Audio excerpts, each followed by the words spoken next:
ফেনীর সোনাগাজীর মাদ্রাসা ছাত্রী নুসরাত জাহান হত্যা মামলায় রায় ঘোষণা করা হবে আজ। ডেথ রেফারেন্স ও আপিলের শুনানি শেষে বিচারপতি বিশ্বদেব চক্রবর্তী ও বিচারপতি KM রাশেদুজ্জামান রাজার সমন্বয়ে গঠিত বেঞ্চ এ রায় দেবেন। 2019 সালের 24 অক্টোবর ফেনীর নারী ও শিশু নির্যাতন দমন ট্রাইব্যুনাল মামলার 16 আসামিকে মৃত্যুদণ্ড দেন। পরে আসামিদের আপিল ও মৃত্যুদণ্ড অনুমোদনের জন্য ডেথ রেফারেন্স হাইকোর্টে আসে। অগ্রাধিকার ভিত্তিতে শুনানি শেষে আজ মামলাটির রায় ঘোষণা করা হচ্ছে।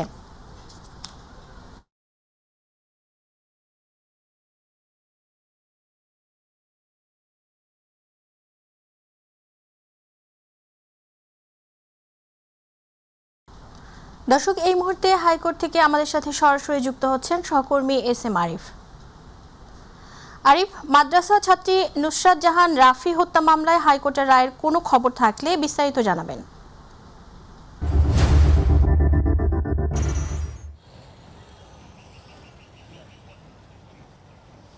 যদি ঠিক 10:30টার দিকে এই বেঞ্চ বসার কথা, যে বেঞ্চে এই নুসরাত হত্যা মামলার ডেথ রেফারেন্স, আসামিদের আপিল এবং জেলা আপিলের যে শুনানির রায়, সেই রায়টি হবে, সেটি সকাল 10:30টার দিকে বসার কথা আমরা যতটুকু জানতে পেরেছি। এবং এই বেঞ্চটি হলো বিশ্বদেব চক্রবর্তী এবং রাশেদুজ্জামানের বিচারপতি রাশেদুজ্জামানের বেঞ্চ। সেই বেঞ্চেই আসলে এই ডেথ রেফারেন্সের শুনানির পর রায় ঘোষণা করা হবে আজ। এবং দীর্ঘদিন পর কিন্তু সেই রায়টি ঘোষণা করা হচ্ছে। এবং জানেন যে এই নুসরাত হত্যা এটি হলো ফেনীর সোনাগাজীতে যে ঘটনাটি ঘটেছিল, সেই 2019 সালে 27 মার্চ এই যে নুসরাতের যে শ্লীলতাহানির একটি অভিযোগের মামলার যে সূত্র ধরে নুসরাতকে হত্যা করা হয়েছিল, সেটি যে মামলা যে নথি, সেটিতে বলা হয়েছিল যে ওই সালে 27 মার্চ কিন্তু তিনি একটি মামলা করেছিলেন শ্লীলতাহানির।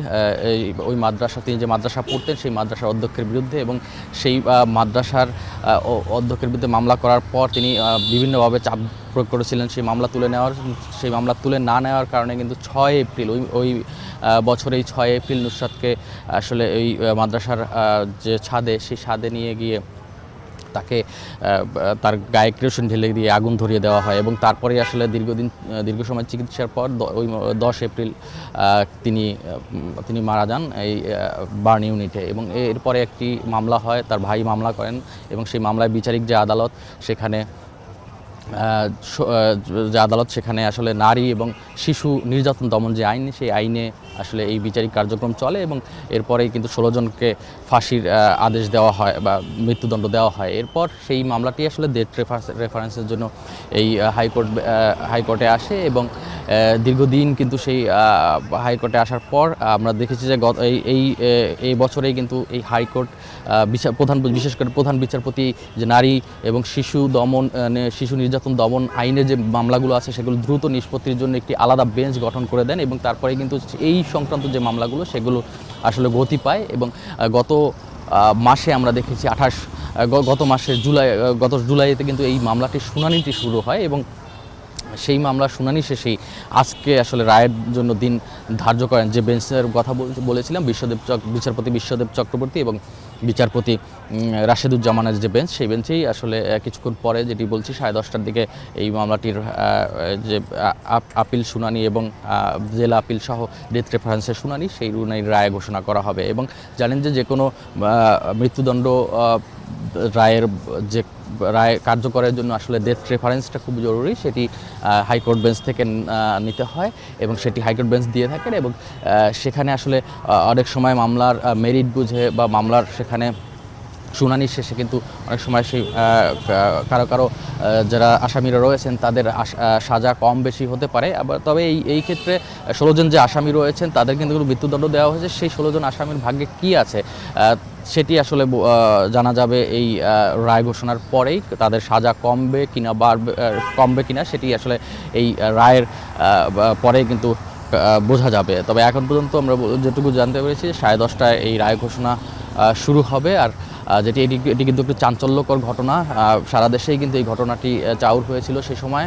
জানেন যে এই মাদ্রাসা ছাত্রী, তাকে গায়ে আগুন ধরিয়ে দিয়ে হত্যা করা হয়েছিল। এবং সেখানে 16 জন আসামির মধ্যে কিন্তু এই অধ্যক্ষ যেমন রয়েছেন, সেখানে তৎকালীন আওয়ামী লীগ আওয়ামী লীগের নেতাকর্মীরাও রয়েছেন। সব মিলিয়ে 16 জনকে কিন্তু সে সময় মৃত্যুদণ্ড দেওয়া হয়েছিল। আজকেই সেই রায়, সেই ডেথ রেফারেন্সের, সেই মামলার ডেথ রেফারেন্সের রায় ঘোষণা করা হবে এবং সেটি বলছিলাম যে আজকে জানা যাবে আসলে যারা আসামি রয়েছেন তাদের সাজা কমছে কিনা। তো এই ছিল আমাদের সর্বশেষ।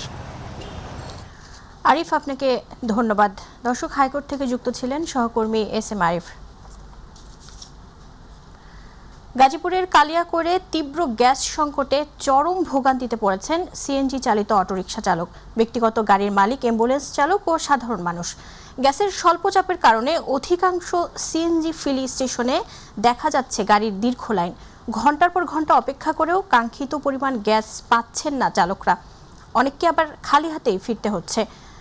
কালিয়াকৈর থেকে প্রতিনিধি আজিজুর রহমানের রিপোর্ট, জানাচ্ছেন শবনম অবনী। সকাল থেকে গভীর রাত পর্যন্ত যানবাহনের দীর্ঘ সারি, কারণ একটাই, সিএনজি ফিলিং স্টেশনে গ্যাস নেই। গাজীপুরের কালিয়াকৈরে গ্যাসের জন্য দীর্ঘ সময় অপেক্ষা করে নষ্ট হচ্ছে চালকদের কর্মঘণ্টার বড় একটি অংশ। এর ফলে তাদের কমছে আয়, বাড়ছে ভোগান্তি।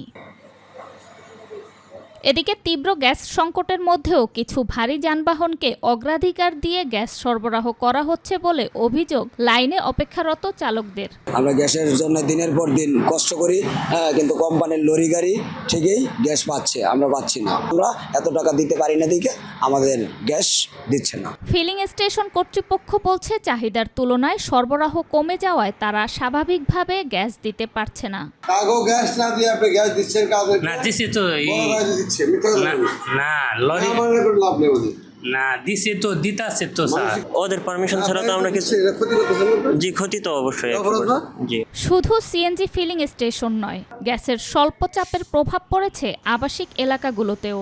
বাসাবাড়িতে পর্যাপ্ত গ্যাস না থাকায় রান্না করতে সমস্যায় পড়েছেন অনেক পরিবার। গ্যাসের চাপ কম থাকায় বিভিন্ন শিল্প কারখানাগুলোতেও উৎপাদন ব্যাহত হওয়ার আশঙ্কা রয়েছে। শুধু কোম্পানি গাড়ির লিগে আমরা গ্যাস পাচ্ছি না। মানুষ চলাচল করে পারে না, ভোগান্তি, আমরা ইনকাম করে পারি না, আমাদের কর্মস্থান সমস্যা হয়ে গেছে। দ্রুত গ্যাস সরবরাহ স্বাভাবিক না করা গেলে পরিবহন খাত, আবাসিক গ্রাহক ও শিল্পাঞ্চলে এর নেতিবাচক প্রভাব আরও বাড়বে বলে মনে করছেন অনেকে। শবনম অবনী, মাই টিভি। একসময় তাঁতের খটখট শব্দে মুখর থাকত নারায়ণগঞ্জের রূপগঞ্জের জামদানি পল্লী। দিনরাত ব্যস্ত থাকতেন কারিগররা। দেশের বিভিন্ন প্রান্ত থেকে ক্রেতারা ছুটে আসতেন ঐতিহ্যবাহী জামদানি শাড়ি কিনতে। কিন্তু সময়ের সঙ্গে বদলে গেছে সেই চিত্র। উৎপাদন খরচ বৃদ্ধি, দক্ষ কারিগরের সংকট আর মেশিনে তৈরি কম দামের শাড়ির সঙ্গে প্রতিযোগিতায় ধুঁকছে রূপগঞ্জের জামদানি শিল্প। ঐতিহ্যবাহী এই শিল্পের ভবিষ্যৎ নিয়েও দেখা দিয়েছে শঙ্কা। প্রতিনিধি মকবুল হোসেনের রিপোর্ট, জানাচ্ছেন জাহিদ আহমেদ বাবু।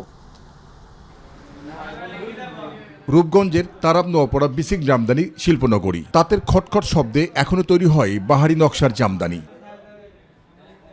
জটিল নকশা আর মানভেদে একটি শাড়ি তৈরি করতে সময় লাগে কয়েকদিন থেকে কয়েক সপ্তাহ। কিন্তু দীর্ঘ শ্রমের তুলনায় আয় সন্তোষজনক নয়, এমন অভিযোগ কারিগরদের। আমগো যারা কিনে নেয় হেরাই লাভবান।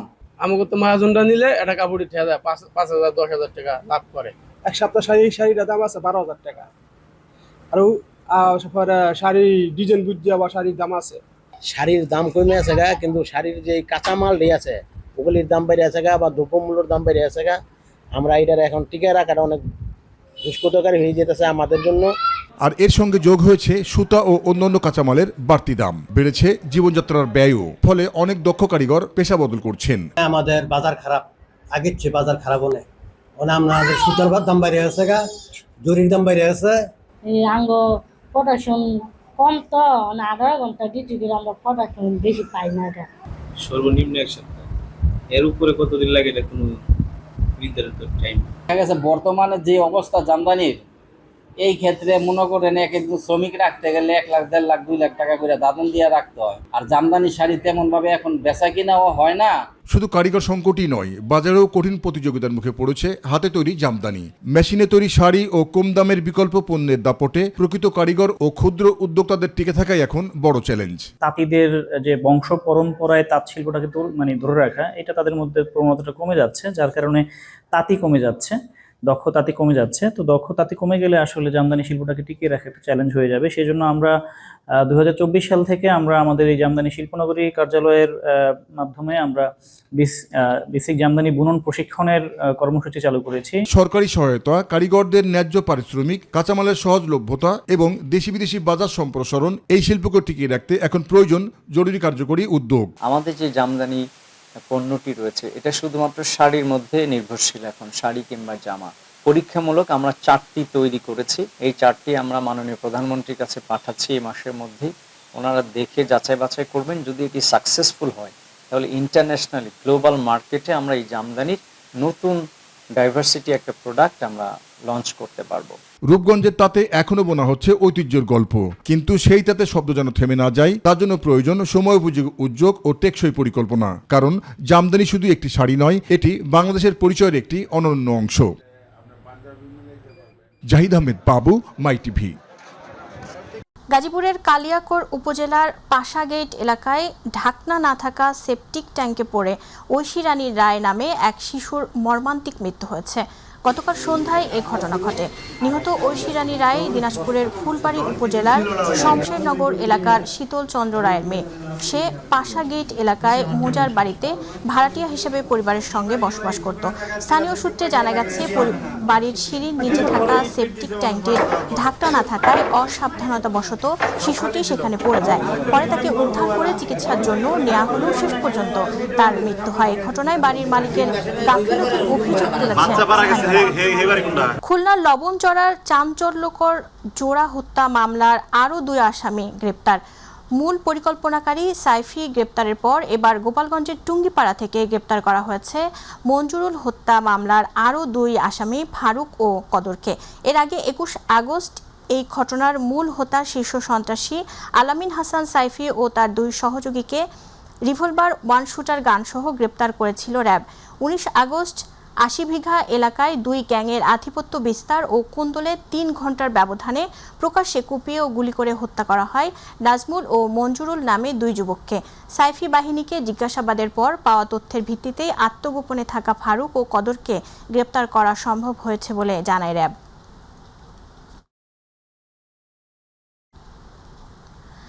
সিলেটের বিভিন্ন সীমান্ত এলাকায় অভিযান চালিয়ে 2,25,00,000 টাকা মূল্যের চোরাচালানি পণ্য আটক করেছে সিলেট ব্যাটালিয়ন 48 বিজিবি। বিজিবি জানায় 22 ও 23 আগস্ট 24 ঘন্টায় ব্যাটালিয়ন সদরসহ বাংলাবাজার, সোনালীচেলা, বিছানাকান্দি, তামাবিল ও প্রতাপপুর বিওপির সদস্যরা এসব অভিযান পরিচালনা করেন। এ সময় ভারতীয় কসমেটিক্স, শাড়ি, জিরা, চা পাতা সহ বিভিন্ন পণ্য আটক করা হয়। এছাড়া ইয়াবা এবং অবৈধভাবে বালু পাথর বহনকারী বাংলাদেশি বার্কি নৌকাও জব্দ করা হয়েছে। সিলেট ব্যাটালিয়ন 48 বিজিবির অধিনায়ক লেফটেন্যান্ট কর্নেল নাজমুল হক জানান, সীমান্তে চোরাচালান ও মাদক পাচার প্রতিরোধে বিজিবির অভিযান ও গোয়েন্দা তৎপরতা অব্যাহত রয়েছে। চট্টগ্রাম নগরীর মুরাদপুরে চাঁদাবাজি, মাদক ব্যবসা ও কিশোর গ্যাংয়ের দৌরাত্ম্য বন্ধের দাবিতে মানববন্ধন করেছেন স্থানীয় ব্যবসায়ী ও বিভিন্ন শ্রেণী পেশার মানুষ।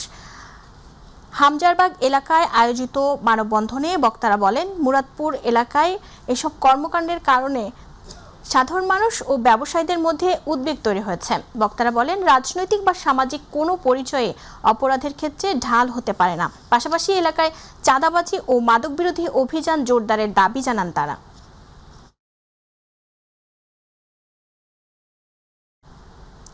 চট্টগ্রাম মহানগরীর চান্দগাঁওয়ে প্রকাশ্যে ছুরিকাঘাতে মোহাম্মদ সাকিব হত্যা মামলার প্রধান আসামি সহ 8 জনকে 48 ঘন্টার মধ্যে গ্রেপ্তার করেছে র্যাব 7। এ সময় হত্যাকাণ্ডে ব্যবহৃত দেশীয় অস্ত্র উদ্ধার করা হয়েছে।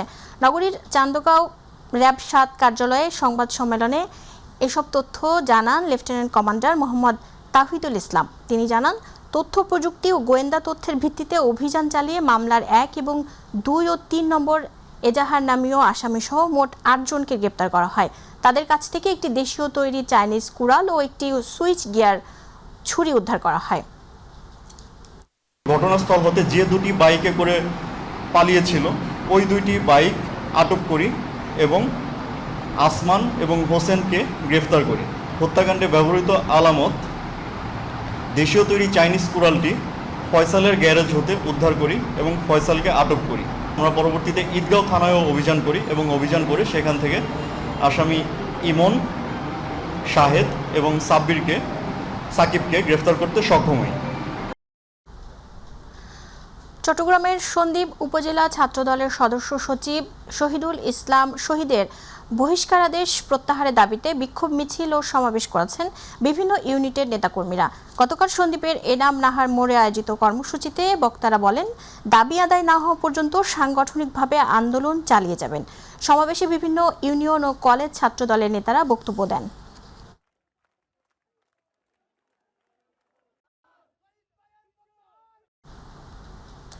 দিনাজপুরের পার্বতীপুরে নর্দার্ন ইলেকট্রিক সাপ্লাই কোম্পানি নেসকোর বিরুদ্ধে প্রিপেইড মিটার লাগানো বন্ধের দাবিতে বিক্ষোভ মিছিল এবং মানববন্ধন হয়েছে।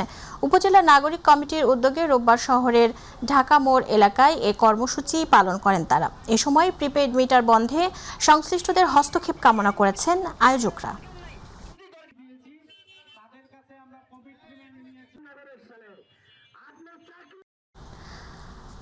মিসেস ম্যামাচিংকে বান্দরবান পার্বত্য জেলা পরিষদের অন্তর্বর্তীকালীন পরিষদের চেয়ারম্যান করায় আনন্দ মিছিল করেছে জেলা বিএনপি। জেলা বিএনপি ও অঙ্গ সংগঠনের নেতাকর্মীরা শহরের প্রধান সড়ক প্রদক্ষিণ করে ট্রাফিক মোড় মুক্ত মঞ্চে গিয়ে মিছিল শেষ করেন। পরে সেখানে ম্যামাচিংকে গণসম্বর্ধনা দেওয়া হয়। বক্তারা এই নিয়োগে প্রধানমন্ত্রী ও বিএনপি চেয়ারম্যান তারেক রহমানের প্রতি কৃতজ্ঞতা জানান এবং ম্যামাচিংয়ের নেতৃত্বে জেলা পরিষদ জনকল্যাণে কার্যকর ভূমিকা রাখবে বলে আশা প্রকাশ করেন।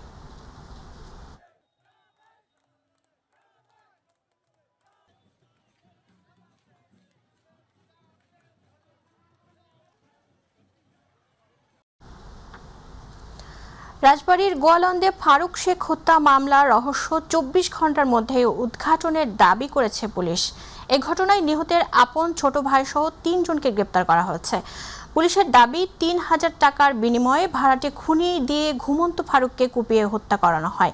গ্রেপ্তাররা হলেন বারেক শেখ, আলমগীর হোসেন এবং রুবেল শেখ। তাদের কাছ থেকে 2টি ধারালো দা, রক্তমাখা পোশাক ও একটি মাস্ক উদ্ধার করা হয়েছে। রবিবার রাজবাড়ী পুলিশ সুপার কার্যালয়ের সম্মেলন কক্ষে মিডিয়া ব্রিফিংয়ে এসব তথ্য জানান অতিরিক্ত পুলিশ সুপার মোহাম্মদ শামসুল হক।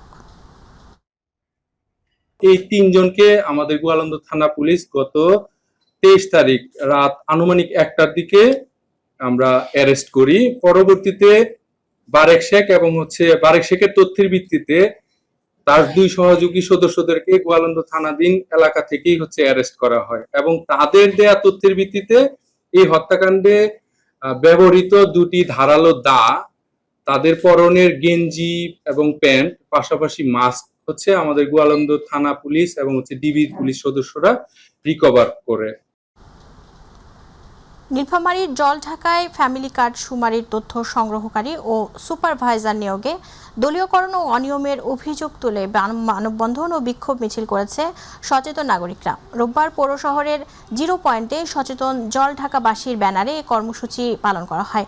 মানববন্ধনে বক্তারা অভিযোগ করেন, যোগ্যতা ও দক্ষতার ভিত্তিতে নিয়োগ না দিয়ে দলীয় আনুগত্যের ভিত্তিতে তথ্য সংগ্রহকারী ও সুপারভাইজার নিয়োগ দেওয়া হয়েছে। এতে প্রশাসনের নিরপেক্ষতা নিয়ে প্রশ্ন উঠেছে বলেও দাবি করেন তারা।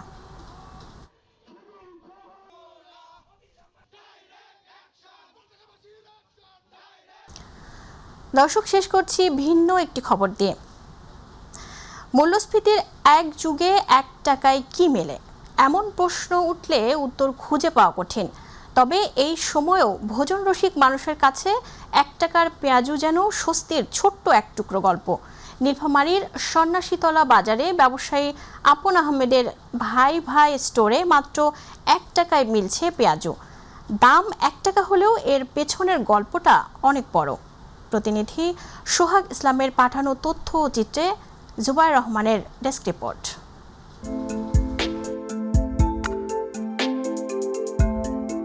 এক টাকার একটি পেঁয়াজু, দামে সামান্য কিন্তু ভালোবাসায় যেন অনেকখানি। দ্রব্যমূল্যের এই সময়ে যেখানে সামান্য নাশতাও অনেকের জন্য বিলাসিতা, সেখানে 1 টাকার পেঁয়াজু বিক্রির এই উদ্যোগে হাসি ফুটছে শ্রমজীবী আর নিম্ন আয়ের মানুষের মুখে। 1 টাকার পেঁয়াজি, 1 টাকার চা এই আপনার দোকানে পাওয়া যায়। এই জন্য আমিও প্রতিদিন আমার ছেলেকে নিয়ে আসি, ও পেঁয়াজি খাবার বলে পেঁয়াজি খাবে, বিকালে হলে আর ধান্দা হয় পেঁয়াজি খাবার। 1 টাকার বড় 1 টাকা চা পাওয়াতে আমরা এলাকাবাসী খুব ধন্য, কারণ এটা একটা গরিবের হোটেল। অল্প পয়সা নিয়ে আসলো, এখানে মনে করছেন মন চাইলে যদি মনের একটা খোরাক, সেই খোরাকটা এখানে পাওয়া যায়। তবে এই পেঁয়াজুর গল্পের শুরুটা হয়েছিল 1 টাকার অভাব থেকেই। সবাই যেন এই চা এবং পেঁয়াজু খাইতে পারে, 1 টাকার চা 1 টাকার পেঁয়াজু, এটা আমি বিক্রি করতেছি। আর মূলত এটার কারণ হচ্ছে 1 টাকার অনেক মূল্য। 1 টাকার জন্য একজন লোককে যে অপমানিত হইতে হয়েছিল, তাই আমি ওখানে দাঁড়িয়ে থেকে সেটা অনুভব করি এবং দেখার পরে তখন থেকে 1 টাকা চা এবং 1 টাকার পেঁয়াজু শুরু করেছি। কোনো বৃদ্ধ বা কোনো লোক যে তার মত প্রকাশ করে যে আমার কাছে টাকা নাই, আমি সেই লোকে এমনি খাওয়াই দিই। স্বাদে অনন্য, প্রতিদিনই তাই এই 1 টাকার পেঁয়াজু খেতে ভিড় করছেন নানা শ্রেণী পেশার মানুষ। শুনছি যে এখানে 4টা থেকে মোটামুটি রাত 9টা পর্যন্ত অনেক দূর থেকে অনেক লোক আসে এই শুধু 1 টাকার বড় 1 টাকা পেঁয়াজু খাওয়ার জন্য। তো ওই উদ্দেশ্য করেই আমি আরও এখানে আসা এবং আমি খাচ্ছি। দেখেন এখানে চা পেঁয়াজু একটু আগে খাইলাম, খুবই সুস্বাদু এবং এখানকার পরিবেশটাও খুব সুন্দর। ব্যবসার পাশাপাশি মানুষের সামর্থ্যের কথা ভাবার এমন দৃষ্টান্ত সমাজে মানবিকতার চর্চাকে আরও উৎসাহিত করবে। জুবায়ের রহমান, মাই টিভি নিউজ।